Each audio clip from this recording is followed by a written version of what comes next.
Sports at 6. Good evening, everyone. I am Tiffany Hobbs. Thank you so much for joining us. Renetta DeBose has the evening off. Coverage you can count on begins with polling sites opening up in one local county Sunday morning, giving a chance for people to get their votes in early ahead of the Georgia runoff election.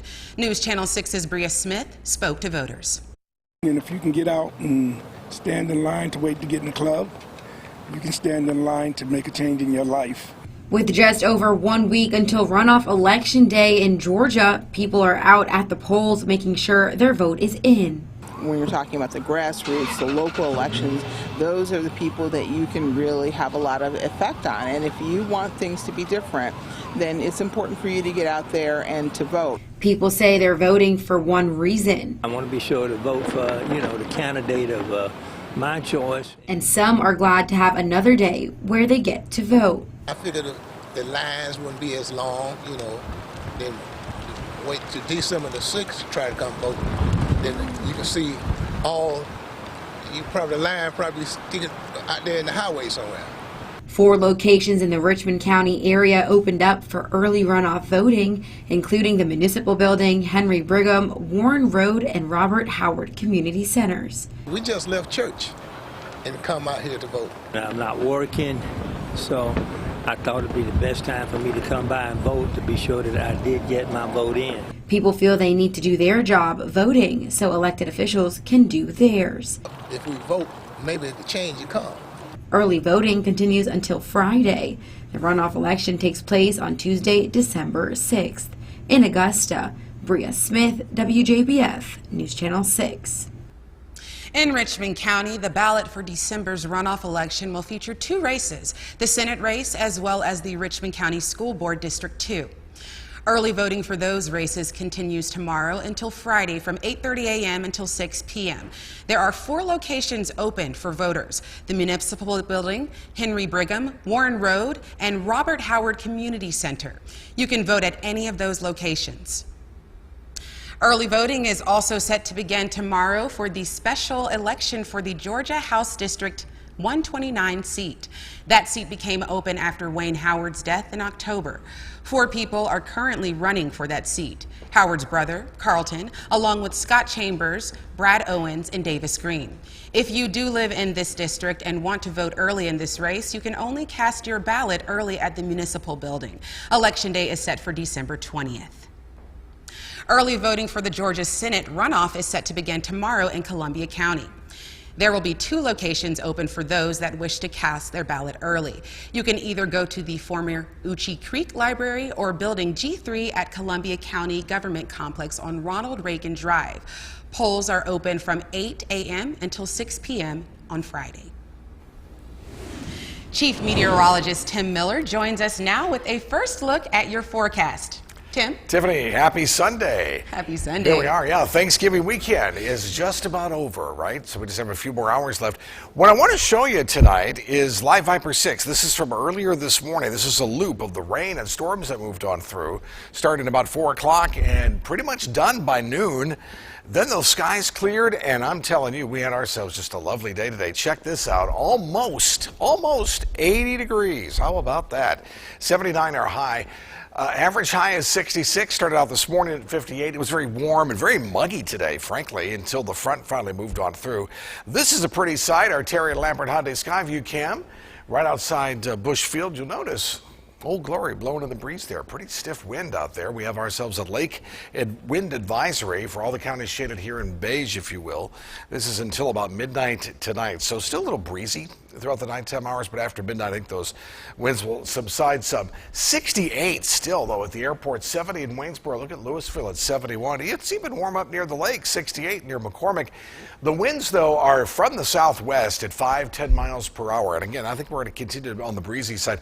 Once you're near the lakes, too, it also picks up a little bit. Some of the wind gusts, 22 miles per hour in Louisville. So that's probably the highest on the map, at least for tonight. Notice the clear skies, right? So that's pretty good. Two-state view shows the same. The cold front exiting stage right, so that's pretty much done with. A few little clouds up towards the north, and they may filter in tomorrow to make the sky look pretty. But 44 for tonight, so certainly cooler. Still a little bit breezy. The winds will start to die down overnight. And we're back to school tomorrow, 45 at 7 o'clock, and we'll be in the mid-60s coming up for tomorrow afternoon, again with abundant sunshine. We're going to talk about some even warmer temperatures, very spring-like over the next couple of days. Tiffany will have that forecast for you in just a few minutes. Thank you, Tim. One person is dead and 5 others are injured after a shooting near an Atlanta shopping district. It happened Saturday night near Atlantic Station, which is an open-air mall property. Investigators say a fight broke out between a group of juveniles who were escorted off the property, and gunfire broke out nearby. A 12-year-old boy was killed, and other victims range from 15 to 21 years old. Investigators are working to identify suspects and obtain video surveillance. The search continuing tonight for a missing 5-year-old out of Orangeburg County. The child's mother was found dead inside of their home on Thanksgiving following a welfare check by deputies. Aspen Jeter was not there. If you have any information on where Jeter might be, you are asked to contact law enforcement. The South Carolina Search and Rescue Dog Association helps assist in trying to find missing persons. Alessandra Young went behind the scenes to look at how they train their dogs.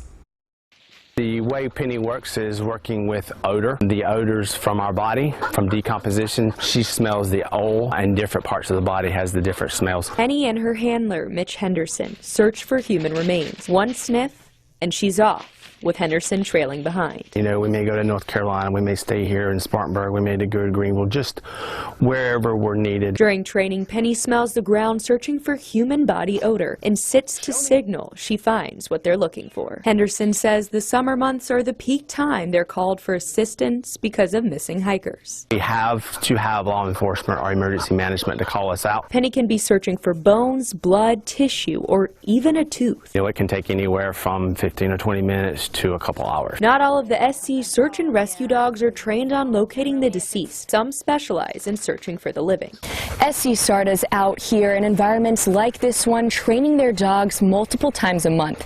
They have 3 different types of search and rescue dogs, like Iris here, who's a trailing dog, which means she keeps her nose down to the ground, trying to find a scent of missing persons. There will be a flag, there will be a scent article left there. First, she gets her SAR harness. I hook her onto her long leash, and then she has a check command. Check, find it. From there, Iris's handler, Morgan Reed, says she follows that trail. Once she's on a trail, depending on how old the trail is, she'll either be directly nose down or hover up to 6 inches from the ground, sniffing until she can find the missing person. The third type of dog is area searching. They will surf the air for a scent cone from a missing person. So they're not necessarily following trail, they are following the scent cones. Sarah High's dog, Fairmere, is training in this skill. Our common subjects are older people who might have a cognitive Alzheimer's or form of dementia, or children. Acting as a tool for law enforcement. We're like special teams coming in on a football team, and we're just tasked for a few areas. If we are in area where the subject is, typically our dogs will find them. All 5 trainers are ready at any time to help those who are lost. We're there at a very intense time for a family. and you never know when it's going to happen. That's why we're here, is to help, to give back. Tomorrow closes out an entire weekend of holiday shopping with Cyber Monday, and experts are warning to beware of scams that are trying to steal your money. In the era of online shopping, scammers are always just a few clicks away. The Better Business Bureau says many scams this time of year are disguised as charity donations, free gift cards, or websites that look like reputable retailers. They say one way to protect yourself is making your password something thieves can never figure out. We know that that's really hard to do because a lot of people just use the same thing of the first child's name and a number, but it's really unsafe to do that. People can really access all of your information when all of your passwords are the same. The BBB also says to keep a close eye on your bank statements to make sure all of your money is under the tree instead of inside a scammer's pocket. Happening tomorrow, Apero Academy in Augusta will host a ribbon cutting ceremony on its new building expansion. Apero is a faith-based nonprofit school that specializes in teaching children with special needs from ages 6 weeks to 7 years old. They get an education while having access to nursing and therapies during the day. The new space adds 16,000 square feet with 10 classrooms and 2 therapy pods, along with conference rooms and offices. The ribbon cutting will take place at noon. Don't go away. Chief Meteorologist Tim Miller is back with your Viper 6 forecast.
Now, your most accurate forecast with WJBF Live Viper 6. As the sun sets on our Thanksgiving holiday weekend, I hope you had a very blessed and wonderful holiday. It is Sunday evening, and what a way to end it, right? A beautiful day and really a lovely night.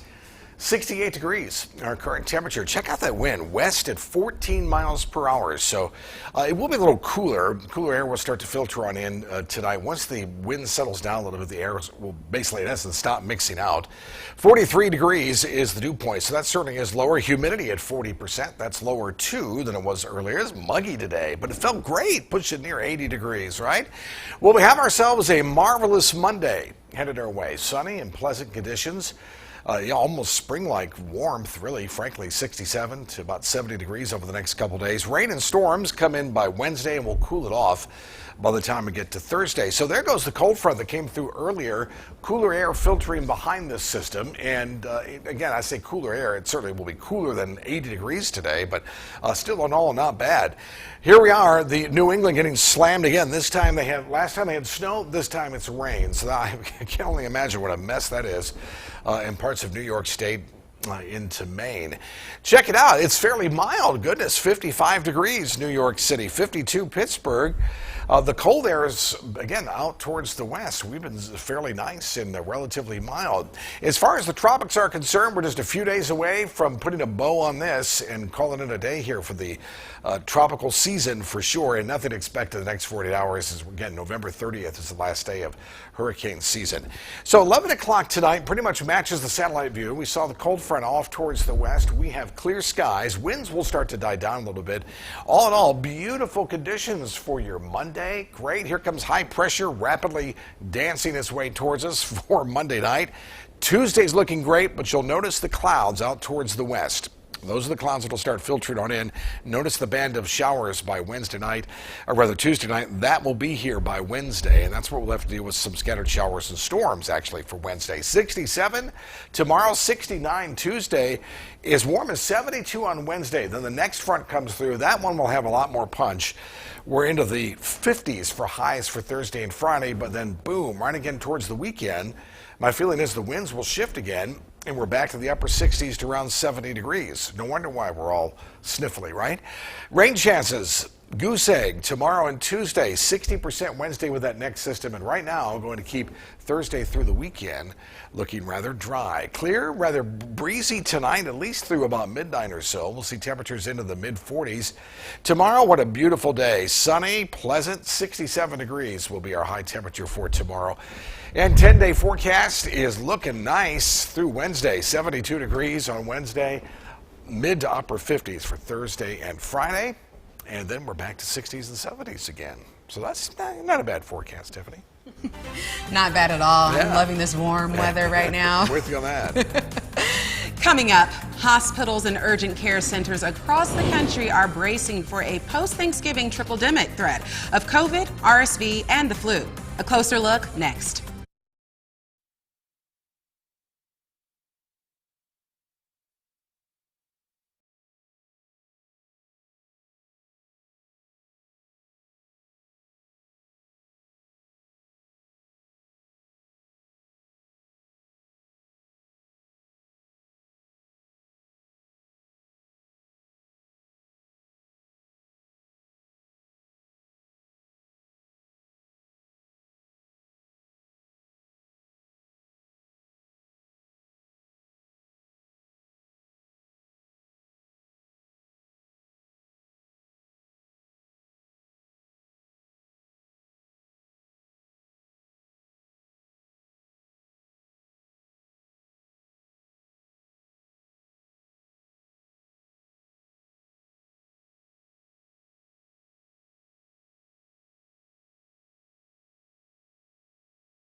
A rail strike could become a reality this holiday season, affecting consumers and likely stoking inflation. Unions and lobbyists for railroads will head to Capitol Hill to meet with lawmakers and President Biden to prevent that from happening.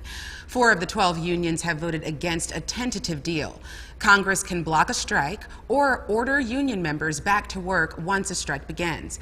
Rail workers could walk off the job as soon as December 9th. Hospitals and urgent care centers are bracing for a possible triple-demic threat. Health experts fear travel and large family gatherings for holidays could lead to rises in cases of COVID-19, RSV, and the flu. Elizabeth Schulze has the details. With wait times at many children's emergency rooms hours long, some urgent care centers are overflowing with pediatric patients. About 78% of the country's estimated 40,000 pediatric hospital beds are currently in use. Health experts say decreased immunity may be one contributing factor to this season's early spike of pediatric respiratory virus infections. A lot of virus circulating in communities, some of the busiest travel days in the last few years, and all mitigations have been lifted. So people need to be on the lookout. There could be a lot more sickness around the corner. Some hospitals already overwhelmed with multiple respiratory illnesses, as flu cases are also on the rise. Child after child, we're doing the swab, we're getting the test, and it's coming back positive for flu. The CDC reports more than half of U.S. states are experiencing high or very high flu-like activity. Meantime, the CDC reports COVID-19 deaths are still averaging more than 2,000 per week. Nearly 70% of Americans have received the initial 2 doses of the COVID vaccine, but only 12% have gotten the updated booster. The White House's Dr. Ashish Jha says vaccines will help everyone move on from the pandemic. We think it's incredibly important as we head into the holidays for people to update their immunity, get the new COVID vaccine, get the flu shot. It's a great way to stay safe and healthy this holiday season. He also recommends basic respiratory hygiene, measures that became commonplace during the pandemic, such as avoiding those who are sick, washing your hands, and cleaning surfaces. Elizabeth Schulze, ABC News, Washington.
NASA is setting a record this weekend. Its uncrewed Orion spacecraft surpassing an Apollo-era record for the furthest travel of a capsule designed to carry people. Whit Johnson reports. 3, 2, 1, and liftoff of Artemis 1. NASA celebrating a new milestone in space exploration. We rise together, back to the moon and beyond. The Orion spacecraft breaking the record Saturday for the farthest distance traveled by a spacecraft designed to carry people to deep space and return them safely to Earth. The previous record set over half a century ago by the three-man Apollo 13 crew in 1970. They traveled more than 268,000 miles in a mission famously described as a successful failure. Houston, we have a problem. After their spacecraft's oxygen tanks exploded, the Apollo 13 crew used the engine of the landing module to power past the moon, orbit around it, and return home, unexpectedly logging extra miles. The mission dramatized in a 1995 film. This could be the worst disaster NASA's ever experienced. With all due respect, sir, I believe this is going to be our finest hour. Orion is expected to reach its farthest distance from the Earth on Monday afternoon. This Artemis mission tests the systems and procedures that will be used for crewed flights in years to come to the moon and beyond. It's a very important step in exploration. Going to the moon, we can practice and learn before we go and take the bigger steps to go to Mars. We can really understand and make sure that it's safe for people. Along the way, Orion will capture some pictures that Apollo missions could not. Orion has cameras on the tips of its solar arrays. So we'll be able to take a selfie from the moon, which is nothing like Apollo could do.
Here's a new holiday brew inspired by one of the most iconic Christmas movies of all time. Warner Brothers and BrewDog have teamed up to create a limited release of It's a Beaut Pecan and Toffee Stout, inspired by none other than National Lampoon's Christmas Vacation. It has notes of fudge, nuttiness, and vanilla. 6-packs are available on the BrewDog website. Time now for a quick final check of the weather. Yeah, not a bad day. We have temperatures about almost 80 degrees, Tiffany. We're going to have 67 tomorrow with some sunshine.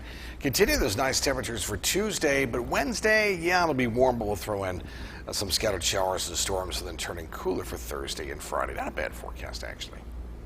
Very happy. Not too shabby. That's right. Well, that is our report for now. Thank you so much for watching. Be sure to join us again at 11 o'clock. Have a good night.